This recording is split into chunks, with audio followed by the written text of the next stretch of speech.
За сайн байна уу? Ах хоёр. За. Цаах уу.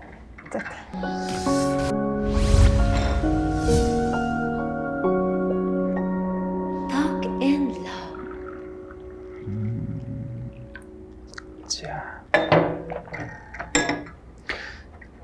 За. Суулах уу? Эхлэх үү? За тэгээ. За эмхтэйгээр эхэлчихгүй. Хоёулаа хариулах юм шүү дээ тий. За. Нэвтрүүлгийн өмнө төсөөлж байсан хүний чинь гадаад төрөх хэр нийцэж байна вэ? Нийцэж. За миний хувьд ч гэсэн дээ. Яг төсөөлж исэн шиг л байна. За. Өвш амарт асуулт бай. За өөрийнхөө гадна төрхөнд сэтгэл хангалуун байдаг уу? Үн төлбөргүй гоо сайхны мэс засалд орох боломж олвол юугаа өөрчлөх вэ гинэ. За өөрийнхөө гадаад төрхөнд бол сэтгэл ханамж маш өндөр байдаг. За. Ер нь бол хийхгүй гэж боддог. Бүр ингээд юу ч юу? Одоо яг ингээд нэг 40 юм уу 50 нас хүрчээ тий. За. Нэг арай засвар хүрэх юм байвал янзлуулна гэж бол боддог. Зөв. Ер нь бич бас нэг тийм. Гэхдээ бас нэг аппарат бас зүйл гэж боддتي. Зүгээр. Шүтний юу? Тийм. За.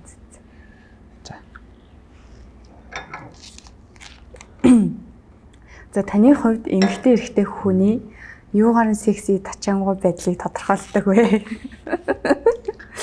Секси. Тий. Эсрэг хөөсний хал юм байна л та. Харцсан. Харц хурал. За энэ дээр ерөөсө гадаад байдал, дотоод байдал гэж одоо заагаагүй юм чинь би өөрөө бодлоор хэлчихье тий. Тэгэхээр миний хувьд болохоор эрэгтэй хүний амир юм өөртөө ихтэй байдал, зоримог шолон тий. Тэр зан чанарыг илүү секси юм болов гэж боддог. Зөв. За өмнөх хосын харилцаанаас чи юуг ойлгож үлдсэн бэ гинэ. За ерөнхийдөө бол их олон юм ойлгосон. Гэхдээ хамгийн чухал нь бол ямар шиг бие биендээ итгээд яг ингээ хоёулаа л яг бие биендээ амир юм ойлголцдог те сайн найзыг нь орлох үз тийм хүн байгаасаа гэж боддог болсон байгаа. Одоо ингээл бид нар чинь ингэдэг шүү дээ нэг хостойгоо муудалцал нэг найзтай очиж тэр талаар ярьдаг ч гэдэм үү те. Миний хувьд гэх юм бол одоо ийм мэрдүү харилцаа биш илүү одоо найз залуу одоо янз бүрийн асуудал үүслэхээ яг тэр асуудлын даваа найз залуутайгаа л ярьдаг юм уу те. Найз залуу маань ингээ сайн найзыг за мөн одоо хосын харилцаа гэсэн ингээ хангадаг ч гэдэм үү. Яг ийм хоёр талаа дүүцэхс тийм байвал гэж зүгээр гэж боддог. Зөв. Болсон. За би болохоор нэгэндээ илүү их цаг завыг гаргах ёстой юм болоо гэж бодсон те. Нэгнийгээ бас илүү хүндэлдэг. Нэгэндээ ер нь бол цаг зав болж л үл одоо хайртай хүнтэйгээ цуг байх. Тий. Тэгээд одоо за тэгэл болоо юм. Би нэрс нэг юм асууж байгаа. Одоо ингээд цаг зарцуулалт гэдэг байгаа шүү дээ. Цаг зарцуулалтыг ингээд өөрийгөө алдан байран хамт байх юм уу? Эсвэл ингээд яг ингээ хоёулаа ажил төрлөө зохицуулж хагаад хамт байх юм уу? Энд ч бас өөр хоёр ялгаатай ойлголт юм байлээ л дээ. За тийм үү. Гэхдээ ер нь тэгэл бүх юмаа зохицуулаад одоо жишээлбэл ингээд гадуур ажилдаа байлаа гэхэд нэг 5-10 секунд уцаа оролдох зав бол мэдээж гардыг шүү дээ тий. Тэгээ нөгөө нэг эмгтээчүүд ч бас тэгдэг байхгүй. Тэгдэг байхгүй шүү дээ зүгээр тэгдэм байлээ. Зүгээр нөгөө ингээд одоо хүлээгээл юм шиг байлээ. Ингээд чат мессеж заал дуудлах ч юм уу те хүлээгээл идэг. Ингээ хэдий гадуур ажилдаа байсан ч гэсэн цаг зав гаргаад одоо хайртай хүн лүүгээ залгах нэг чат бичих ч юм уу те хэрэгтэй юм байна лээ. Тэгээ болж ивэл бас их уулзах. Тийм. Ерөнхийдөө бол өглөөс орой хүртэл байнга холбоотой. Тэгээд нэг заавал цаг зарцуулж уулзах хэрэгтэй гэсэн хариулт юм байна шүү дээ. Тийм. Нэгэндээ цагаа бүр зүгээр энгийн байдгаас илүүгээр л зарцуулах хэрэгтэй. За одоо хэмлээ. Одоо би сонгох хэрэгтэй лөө. Би яхаа. За, секси харилцаа байхгүй удаан хугацаанд эрхэх боломжтой юу гинэ? Секс эрхэлт хэр чухал. Чухал зүйл. Чухал штэ, тий? Тийм мэдээж чухал. Тэгээд яг одоо хоорондоо ярилцаад ч юм уу эсвэл болохгүй болоод ч мэдгүй ямар тач амар чухал хэрэгтэй. Ер нь бол байх хэрэгтэй. Байнга байх хэрэгтэй. Бүр байнгу. Тийм баг. За ерөнхийдөө бол мэдээж одоо чухал те харилцаа. Тэгээд ерөнхийдөө бол яг энэ тал дээр айгүйх нээлттэй байгаас л гэж бол боддоо шүү дээ. Ингээд нээлттэй хоорондоо ярилцдаг. Тэгээ ер нь ганцхан энэ харилцаан дээр ч бүхлээг ингээ юм дээр би бас яг тийж боддог. Тэгээ бас заавал сексис илүү бас нэг хосууд хоорондоо ингээ хөнгөн сэтг нэлж байдаг шүү дээ, тэ. Тим юм бас ингээд жоохон хугацаа өнгөрөхөөр дутагддсан болов гэж бас нэг бодож исэн. Тэгэхээр бас яг сексис гаднаас тийм нэг хөнгөн сэтг нэлж идэм анхыг танилцж исэн үшиг юм нэг би рүү ингээд нэг сэтг хайдаг, тэ. Яг тэр зүйл бас байвал надад зүгээр санагддаг. Нэг биений тоглосон ч гэдэм үү, ингээд нэг хоорондоо найзууд ингээ уулзаад нэг биений шоглдог да нэг шоглол нэг ингээл өдөр шоргоодогтой адилхан яг нэг тиймэрдээ нэг бас хөнгөн ийм найзууд чигээр нэг тийм хөгжилтэй юм байвал бас их зүгээр гэж байна. Илүү илэн талангүй нээлттэй байх. Илүү илэн талангүй нээлттэй. За түүний хамгийн их таалагдж байгаа эрхтэн гинэ. Одоо битэрий тий одоо миний зүгээс чиний зүгээс миний. Тийм шүү дээ. Би асууж байгаа юм чинь суулцсан юм чинь. За ерөнхийдөө бол хараати. За ерөнхийдөө бол яг энэ хамрал юм байна. Юм л байна. Тийм. За надад бол нүд чинь таалагдчих. За баярлалаа. Одоо би тийм. За хосуудын салалтанд хамгийн их нөлөөлдөг шалтгааны юу гэж боддог вэ?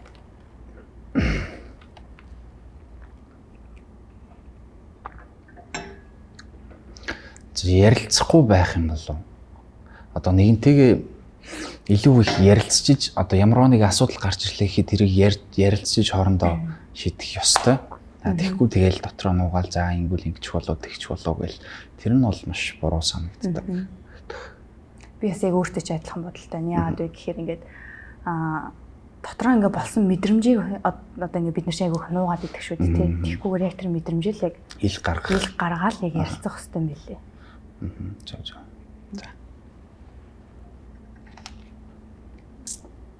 За бусдаас хамгийн их сонсож байсан шүүмжлэл. Шүүмжлэл. Зүгээр наваг амар өндөр байна л гэдэг шүү дээ. Тэгээ өөрсдөө л жижигхэн төрчүүд би яах хэвчтэй тий 190 шүү дээ. Айгүй чааш. За миний хувьд бол ерөөсөө хамгийн их сонсож байсан шүүмжлэл хийвэл юу одоо юу шилмэр юм дээ. Юмд ингээ хитрхи чин сэтгэлээсээ ханддаг. Тэгээд хитрхи чин сэтгэлээсээ ханддаг. Одоо ингээд яг тэрийг ингээ бусдаас ингээд нэх гээд идэх ч гэдэм үү тий. Одоо нэг жоохон дутуу исэн юм ч гэдэм үү. Жоохон ингээд нэг надад би одоо ингээ гаргасан шиг л юм нэхэд идэг гэсэн. Яг энийг ингээ болооч гэж айгүй хүмүүс хэлдэг байсан. Одоос яг энийг яг анзаараад яг сүүлийн 2 жил бол яг энэ зан дээр айгүйх ажиллаад баг зэрэг юм хинэггүй болж эхэлж байгаа. Наа чин гэхдээ бас нэг сул тал болж магадгүй л. Тийм сул тал зарим харилцаан дээр болоод идэг гэсэн мэл.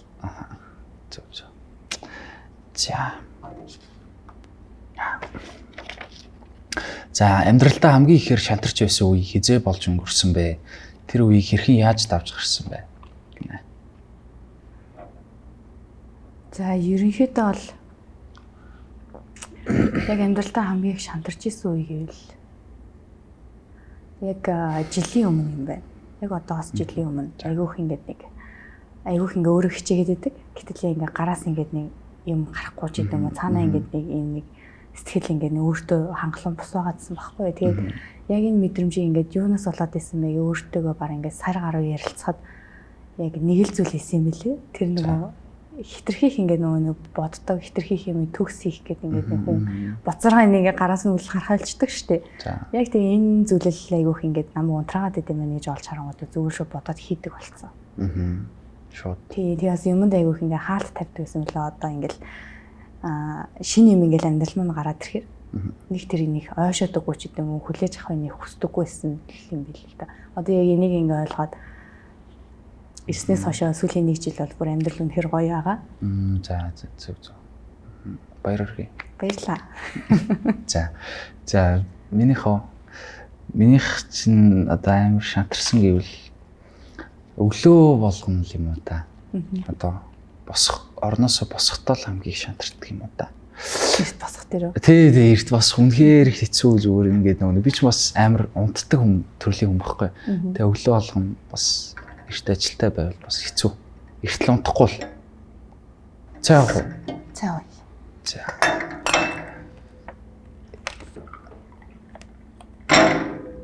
За энэ асуулт баг миний байнгын боддог юмыг асуучих шиг боллоо. Гэрлэх нас хэд байвал болох вэ? Өөрийгөө бэлэн гэж бодож байна уу гинэ. За. За миний хувьд бол яг одоо үзэх юмаа үзээд хийх юмаа хийсний дараа гэрлэх нь бол зөв гэж боддог. Тэг хитрхи залуугаараа ингээд бас гэрлэлчүүл одоо сэтгэл санааны хувьд ч гэсэн амьдралын хувьд ч гэсэн бас нэг жоохон хүнд байдсан болов уу гэж бодсон. Тэгээд одоо хитрхи их гэрлээд ирт хүүхдтэй болсон хасууд ер нь салах нь амар их штэ. Одоогийн нийгэмд бол тийм байгаа. Тэгээд тийм болохоор хийх юмаа хийчихэд үзэх юмаа үзчихэд гэрлсэн илүү дээр. За ерөнхийдөө бол би бас яг өөршигчин бодолтой байсан. Яг ингээд эцсийн зорилготой хүрчээд те ингээд нэг яг гэр бүлтэй ингээд яг өөрийгөө ингээ бүрэн зориулна гэж боддог байсан. Яг одоо өнгөрсөн 2-3 жилийн хугацаанд бол тэгээ энэ жил бол би нэг айгүй гоё найзтай болсон шинээр. Тэгээд тэр охин маань ингээд бүр амьдрал нь ингээ айгүй гоё байдаг. Тэгээд тэр ингээ охиныхаа ингээ амьдралыг харж 16 татаа суугаад өнөөдөр 3 хүүхэдтэй болсон. Тэгээ амьдрал нь бүр ингээ айгүй гоё. Аль аль нь ингээ ажил төрөлтэй хөрх ингээ амьдралаа аваа явцаг амьдралын төлөө зүтгэдэг хасууд. Тэгээ ингээ харахаар амар юм ас жаргалтай. Ерөөсөл яг энэ хүн хэдэн наснаа ингээд хүнтэй суух нь биш зориг ч ер нь бол хамаагүй юм байна. Яг зөв хүнээ олоод яг ингээ хамтдаа ингээд зүтгэх юм бол болох юм байна гэж би одоо тэр найзынхаа жишээнээс ингээ олж харж боддог болсон. Наа чин гэхдээ бас ховор л доо. Маш ховор баг нэг 100-д нэг ч юм уу 1000-д нэг байгаа л та. Гэхдээ бас яг хүн яагаад энэ нэг гайхах юм шигтэй зүйл итгээд түүнийг сэтгэл дотроо тэг явж болохгүй гэж тий. За болоо. Тэгээс нэг сүүлийн үед тэгш нэг бодол өөрчлөгдөд байгаа. Зөв. За сүүлийн асуулт байна. За нэвтрүүлгийн дараа дахиж уулзаад одоо хоёр биенийхээ тал дээр илүү их ярилцахыг хүсэж байна уу?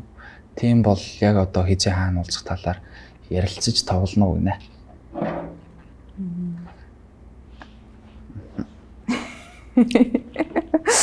За ерөнхийдөө бол яг ингээд болзооч гэдэг юм уу? Эсрэг хүссэн өнцгөр биш те. Зүгээр ингээд монголчин ингээд бас ингээд байнгын таардаг юм шүү дээ. Тэгэхээр ингээд хүн амцгүйтэй тий. Тэгэхээр ингээд хоёлаа найз нөхөд ч юм уу явандас ингээд ажил төрлөөс холбогдохыг үгүйсэхгүй. Тэгэхээр яг ингээд хосын хувьд бол яг болцсон гэхэд одоо юу те. Нэг юу л байна л та.